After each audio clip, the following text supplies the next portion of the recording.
নমস্কার বন্ধুরা, আমার চ্যানেলে স্বাগত। আমি আজকে বানাবো কাঁচা মাছের ঝাল। একটু গলায় কাটা লাগবে না, একদম খেতে দারুণ হয়। এইভাবে একবার কাঁচা মাছ করে দেখুন। ছোট ছোট মাছ আমি নিয়ে এসেছিলাম একদম।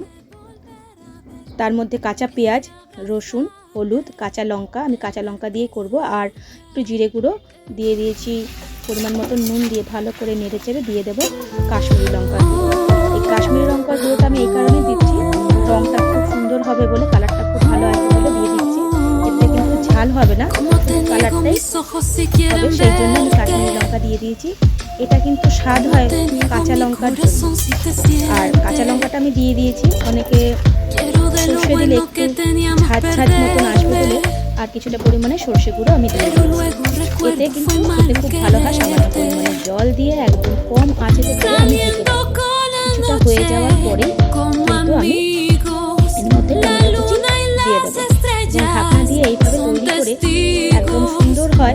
সামান্য একটু মিষ্টি দেবো টেস্টটা ব্যালেন্স রাখার জন্য, আর কিছুটা ধনেপাতা কুচি ছড়িয়ে দেবো। এতে কিন্তু সুন্দর হয় খেতে, এবং গরম ভাতের সঙ্গে বেশ অনেকটা ভাতই খাওয়া যায়। যারা যারা মাছ ছাড়া চলতেই পারেন না, তারা কিন্তু এইভাবে একবার মাছ করে খেতে পারে। গলাতে কাটাও লাগবে না, কাটার ভয়ও থাকবে না, আর সামান্য চিনি আমি দিয়ে দিলাম ব্যালেন্সের জন্য।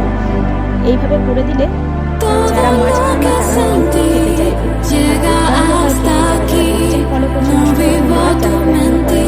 চটপট করে। ভালো লাগলে অবশ্যই শেয়ার, লাইক, কমেন্ট করুন। প্লিজ আমার পাশে থাকুন এবং আমাকে সাপোর্ট করুন, যাতে আমি চ্যানেলটাকে